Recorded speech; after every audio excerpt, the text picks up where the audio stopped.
Hey, I'd like to share with you just for a few moments this morning. You're going to encounter a lot of different tools, a lot of different advice from many agents during the course of this PMZ 9.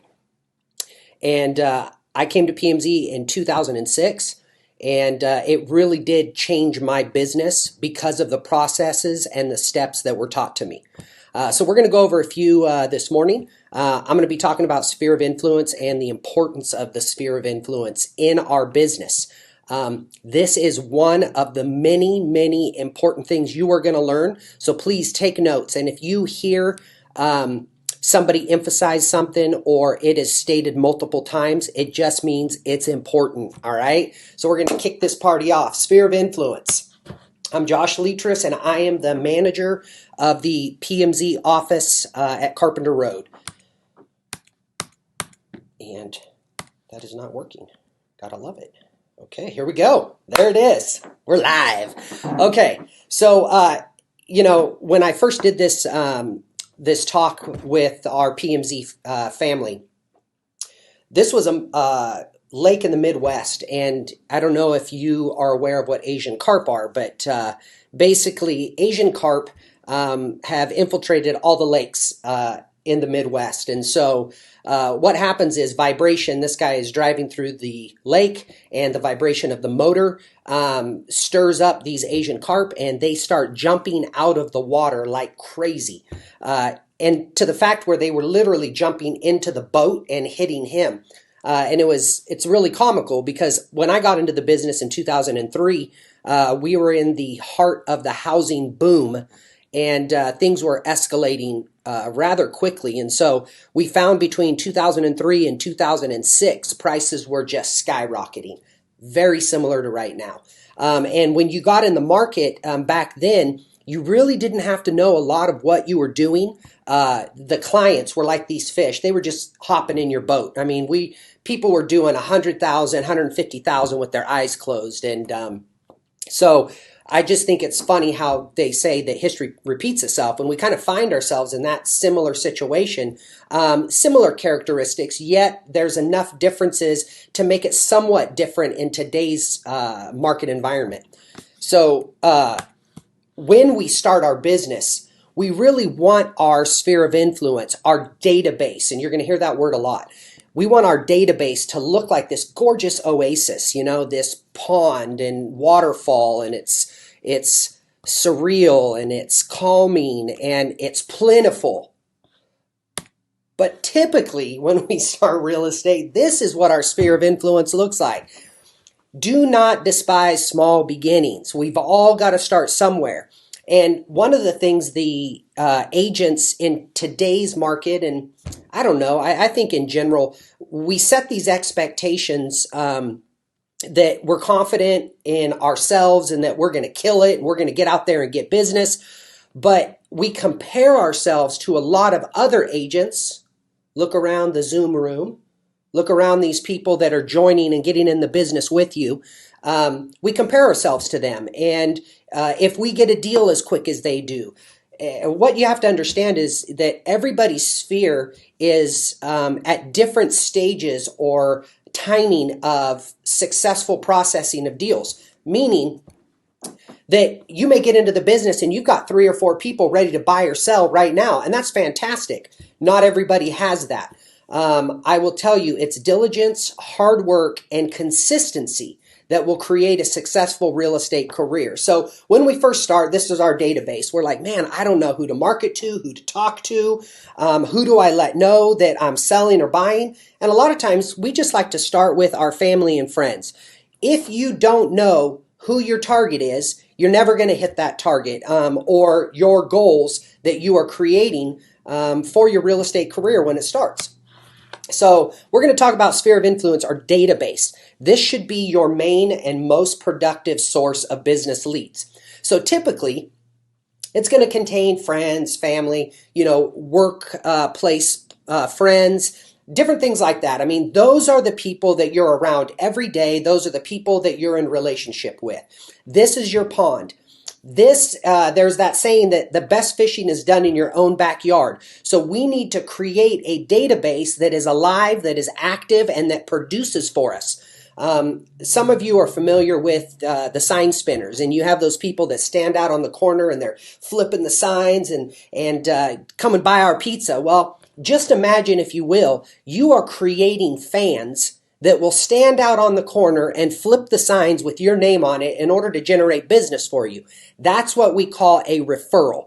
We want to create a referral-based business because you could be out there flipping the sign, but just think if you had 100, 200 friends, family, or acquaintances out there flipping signs for you, telling everybody out there they need to use you because you are honest, you are trustworthy, and you will get the job done. Sounds simple? Well, let's build that. So there are a number of streams that flow into that database that create this pond. The first one is open houses. Unfortunately, due to COVID and this crazy 2020 market, open houses are not allowed right now just because of the possibility of the transmission of the virus. But if we were doing open houses, you want to look for good areas, neighborhoods that sell well, and the more that you can capture with open house signs, the better your chances are of a deal, right? So you put out 10, 15, 20 open house signs. You try to get people from different areas, different directions to see those signs to come to your open house. A lot of new agents, a ton of new agents, will focus on doing open houses. This is a great and easy place to be able to meet people without the pressure, right? So what I mean by without pressure is most agents that get into this business, they're like, man, I don't know what to say. I get really nervous in front of people and I got to be the professional. Listen, I always follow this one rule: be real, be authentic. It's okay if you don't know. You just started. Our ability isn't in our knowledge. It's in our confidence in us to be able to find the answer for these people. And I'm just telling you that when you are authentic with people and you are real with people, generally those are the ones that you're going to want to work back with. I mean, like I said, be real. Hey, I'm not sure, but let me get back to you. Can I call you back in a couple hours? Have those conversations with people. But open houses create the ability for you to have conversations. If you are not having conversations with people about real estate, it's going to be hard to build your business. This says number 3, but really number 2, floor time or opportunity time. So every office has its own floor schedule. What that means is typically there's 3 shifts a day, and you sign up to answer phones. So any calls that come in off of the for sale signs that are out in the community, which PMZ is the #1 real estate firm in the Valley. Just look at the numbers. They're amazing. We're over double the #2 company. So that's a lot of calls that we get on a daily basis to all of our different offices. You're going to want to sign up for those. So you get a schedule once a month. Talk to your front desk person or your manager. They can get you on the list for the month coming up if you're not on the current month. You will also, if your office gets a lot of walk-ins, any walk-ins that come in, you can still be productive while you are waiting for leads. So I think one of the fatal flaws a lot of agents do is they kind of just sit around and they're just waiting for the phone to ring. Oh, come on, ring, ring, ring, ring.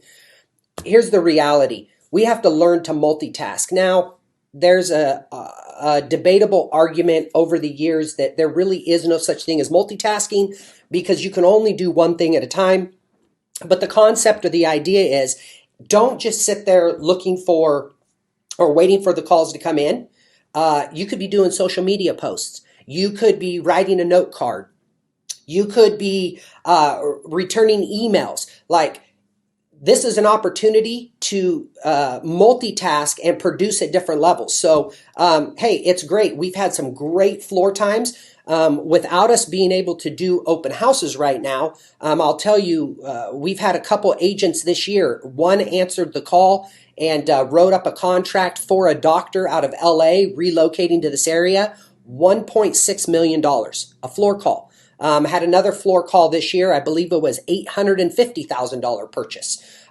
So it happens. My very first time back in 2003 working the floor, I was nervous as all get out, got the call. This older gentleman says, my wife just passed away. I need to list my home. And I said, oh, okay, great, sir. I would love to help you. So you want me to come out and tell you what your home's worth? Yes, I was very nervous like that.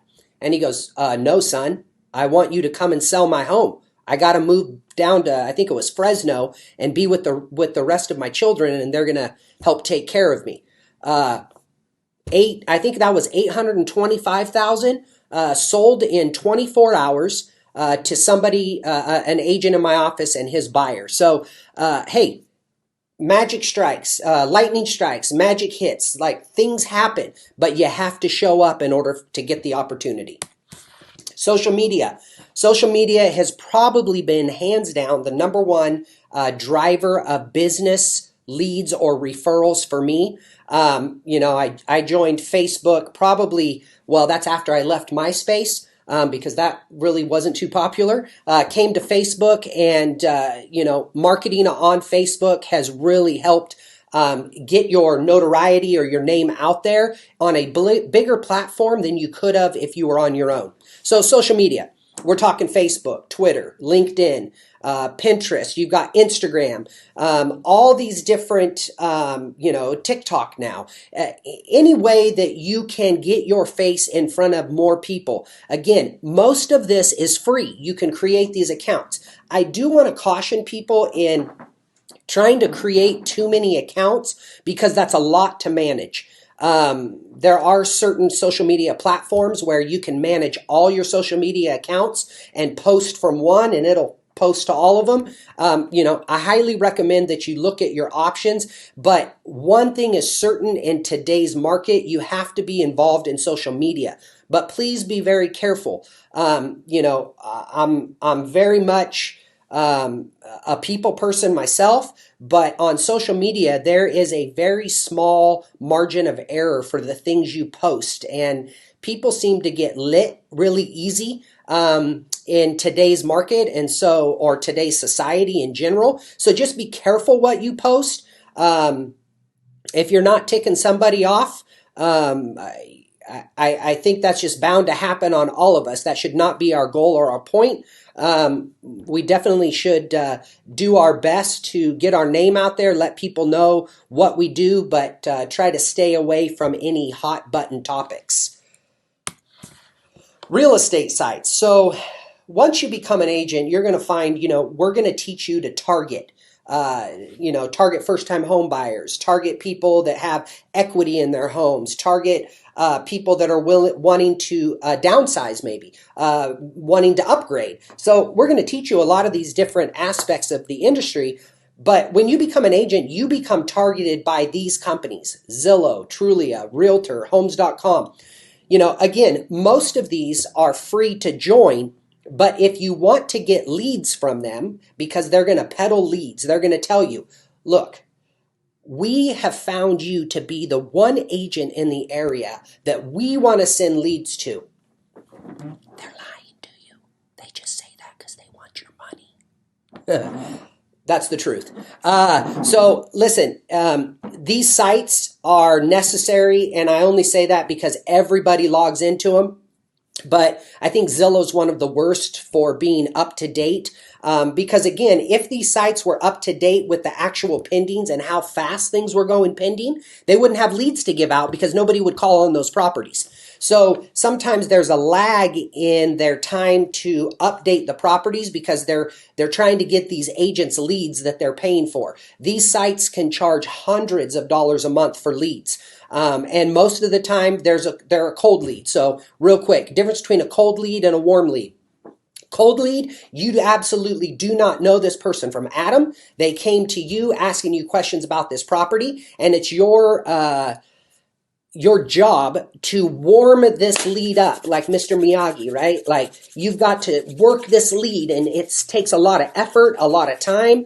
And sometimes they're successful, but not always. In fact, they're probably less successful from a percentage standpoint as a warm lead. So what's a warm lead? A warm lead is a family, a friend, a coworker, somebody that you know referring somebody to you. So, I got a call last night. A past client referred his cousin to me. His cousin, her mom passed away. She's here out of state, from another state, and she is preparing the house to get sold. So she calls me and says, hey, I just want to let you know, Toby gave me your number and name, and we need some help getting my mom's home sold. So that is a warm lead. There is already built-in confidence. There is already trust that has been passed on from Toby to his cousin, and that sets them at ease. So we don't have to work as hard to build this trust or this confidence because this person doesn't know us, because somebody that does know us spoke very highly of us. That is 100% what we want. It makes our job a lot easier. But let me tell you, if you're getting into real estate because you want easy, there is no such thing as easy in real estate. We are always working and grinding and talking and getting our name out there. So don't lose heart. You just got to get out there and mix it up and start doing the business. So again, real estate sites, you can get leads when I take a listing and it gets posted on Zillow. A lot of times I'll get emails from people searching on Zillow asking me questions about the property. What do you do with their emails, their names, their phone numbers? You bring them back to your pond. That's how you build a bigger database. Community events. There are a lot of people very integrated into the community. And I'm not sure in this Loom series if Eric Ingerson, who is our manager of the series office, is going to talk, but he actually does a class called Weaving Yourself into the Fabric of the Community. Eric has been the mayor of Ceres. He's been involved in the school boards. He's part of the Lions Club. There are all these different community events that you can get involved in. It's any place that you can get involved in that will help you establish your name. Helping out is first and foremost. You got to do it with the right heart and the right attitude. Self-promotion will come later, right? So as you give back and you do good, you will get recognized. Again, that recognition can lead to trust. That trust will lead to people reaching out to you to help them with their real estate needs. So giving back should be first and foremost, but a lot of times it's in your giving that you will get, but you have to be patient. We get into this and it seems like we need to, like I said, strike while it's hot and hit it right away. And it just takes time to build that business. So please be patient with yourself. Set realistic expectations. A lot of agents get in. It could take 4 to 6 months before they hit their first deal. I hope that's not true for you. But if it is, it's not the end of the world, because it's in that 4 to 6 months that you're learning process, that you're building, that you're gaining tools and insight and understanding and how to talk real estate with people. You will develop your own vernacular, I guess, your own ability to talk to people and throw in real estate cues or ideas or thoughts. So it'll happen, I promise. Kids' activities. My family is very active with wrestling over the years. My youngest son currently loves soccer, which I know very little about. As I said, we were a wrestling family, but, as my oldest was in high school, I would sponsor the high school wrestling events. And again, much like getting involved in the community, I donated because it was something that we were a part of as a family. We wanted the program to be good, but, it gets your name out there and gives you the opportunity to get more exposure. So your kids' events, your kids' classrooms, field trips, moms, single moms out there. And I don't just want to say moms, but fathers, if you have the opportunity to go on field trips and go on school excursions with your kids, great opportunity to just, be with your child, love on your family. But there's always the opportunity for business to come out of scenarios like that. So any leads that you get, maybe you're on a field trip with another parent, they bring up, the market's crazy, they've got a friend that's selling, and, business can come out of that. But any names, phone numbers, again, we're talking about your sphere of influence and building a database, you bring that back to your database. Neighborhood farms. So title companies can help you with this, and they can help you put together what we call a neighborhood farm. It's a lot like farming. You figure out what neighborhood you like. It could be your own personal neighborhood. You walk that neighborhood, you do door hangers, you mail to it, letting them know that you're the neighborhood expert. You own it. A title company can put together names and addresses in a grid radius that you determine for a neighborhood. Maybe it's 10 streets, maybe it's 15 streets, and the title company can pull you the owner's names, and if they're out of state. I've literally had agents be very successful with this, where they mail people out of state, basically asking them if they're interested in selling their property. And we've had a lot of success with that. As you know, right now, prices are at a high. And some people are considering cashing out, doing a 1031 exchange. That's something we can talk about at a later time. But there are opportunities, and there are people that want to sell or have been thinking about selling. All we have to do is ask the right questions or talk to them in the right moment. So you bring them back to your pond. But consider a neighborhood farm. What if the leads aren't coming? So, we use this whole analogy of fishing. There's nothing, if you've ever went fishing, I'm telling you, there's a peace when you do it, but there's also this expectation and excitement to feel that bump, bump, bump when it hits your line, and you get super excited to try to catch and land that fish. So what happens when you've sat there and you're fishing? Well, a lot of times what we do is we reel in, we check our bait. Like, let's use open houses for an example. As I referenced a few moments ago, maybe you don't have enough signs out. If you have a property that you're hosting an open house and it's tucked back in a cul-de-sac or a court off of several streets, maybe it's not getting enough exposure. Was the property properly advertised in order to get more leads and to get people interested in reaching out to you? So that's what I talk about, checking your bait. Like, you are constantly going to have to be looking at what you did, and did it garner or get you the amount of leads that you were hoping for? And again, this is trial and error. Sometimes it works, sometimes it doesn't. So if you find yourself with only 3 or 4 signs, maybe go to 8 signs. Double your signs, double your exposure. Maybe you're able to get more next time. But this is definitely a business where it's like chess sometimes. You're always moving things around on the board, trying to figure out the best protocol or how to get the best results that you are hoping for. So remember, this is your own business. We must learn to analyze and make adjustments. I cannot emphasize this enough. This is your business. And one thing I feel like a successful agent needs to have is grit. I learned that my manager was always there for me. I learned that I could always call, email, or set an appointment to get in his office and ask him some questions. But I want to highly encourage you. Your manager is not your only option. As I was growing up or maturing in this business, I made friends with agents on the floor, and we would often bounce things off of each other and, help one another out. And so, make a workplace buddy or 2 or 3. You could have something coming that you're able to throw to them and say, yeah, I got this new listing.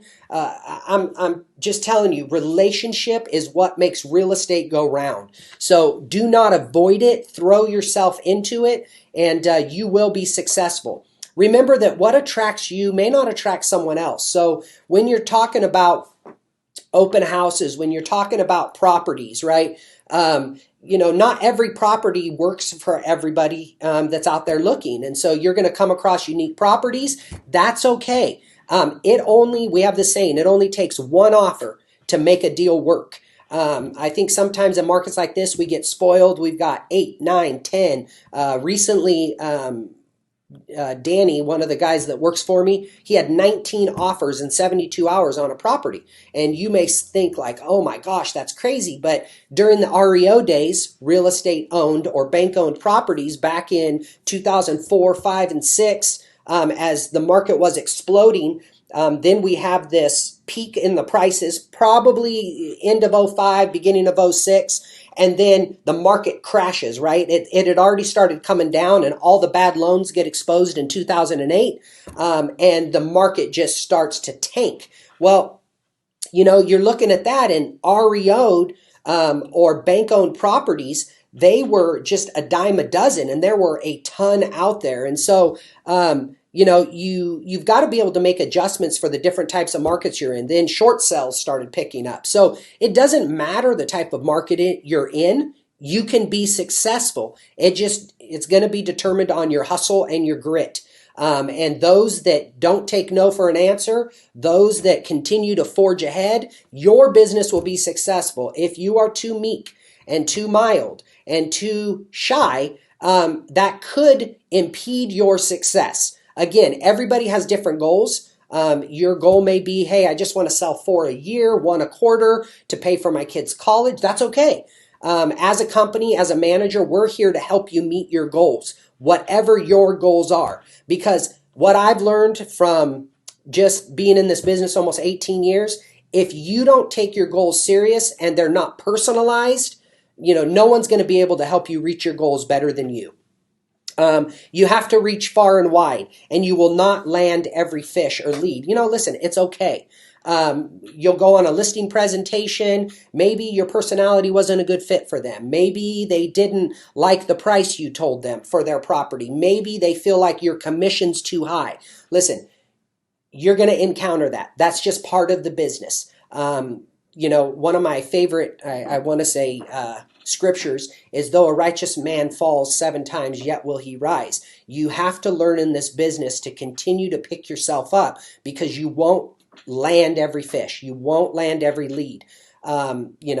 It's just part of the game, and that's okay. What prepares us to get in this game is how mentally tough we are to adopt the phrase next. Hey, that one didn't work out. What can I glean or learn from that and maybe take into my next presentation and be a little bit better? So it all starts, though, with your database. And your database can simply be an Excel spreadsheet that you put, first name, last name, phone number, email, address of their property.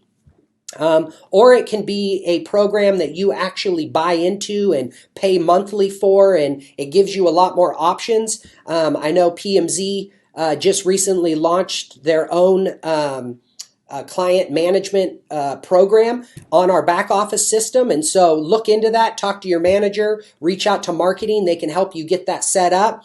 But get a database. You should be able to put 100, 150 names in that database, phone numbers, all their contacts, like that, just because of the people that you know, family, friends, and cousins. So, hey, I just encourage you, get out there, be positive, have that grit and that determination to be successful in real estate, and you will do it. Have a great day.